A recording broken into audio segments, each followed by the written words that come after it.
In polygamous marriages, is it a must for oath to be taken? Yeah, thank you for that question. It's a must because the oath taking is the fabric, the foundational fabrics. You can't do without it. Let me give an example. In Christian religion, enwere ihe a na-akpọ ịgba akwụkwọ.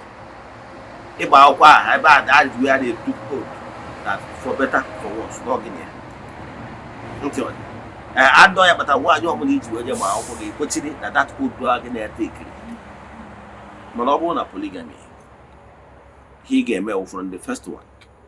Number first one ga-abụrịrị a polygamist. Somebody that embrace and understand that the husband is a polygamous man.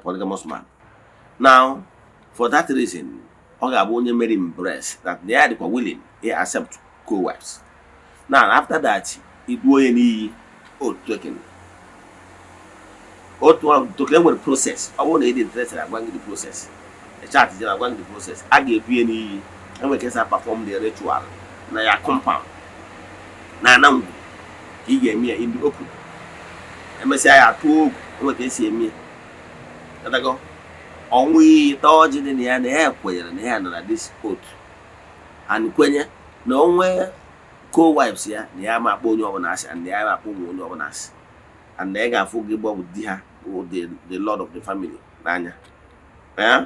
Okocha, that oath, that oath of allegiance and submissiveness. Now, Carpasia. On one case, we will do the second one.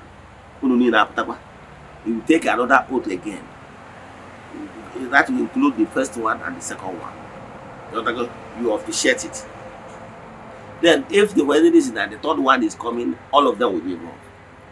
If you pass through the process, I can tell you there will be harmony. If you like, I can tell you my okay. They can say, "Mother, I'm on one day and no mess. Family in the family in the band." All family were 3 wives, but that family is one of the family and will peace. You know, so it depends on how the father or the house love them, all of them equally, and be fair to all. As you don't qualify what they like within you, based on it, also you man, nobody here goes in the public. The same way I've been a family, Nana Namucha, and well, okay.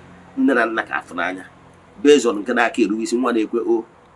My name may go see you freely. Even when others now, I said, Daddy, I'm a nigga, well, if we get to I said, no, I love all you all, you are all my children.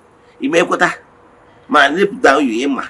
And the only guy catch a based on the Louis, will he can name an answer. But on the surface, show them equal love and sharing and everything. Thank you.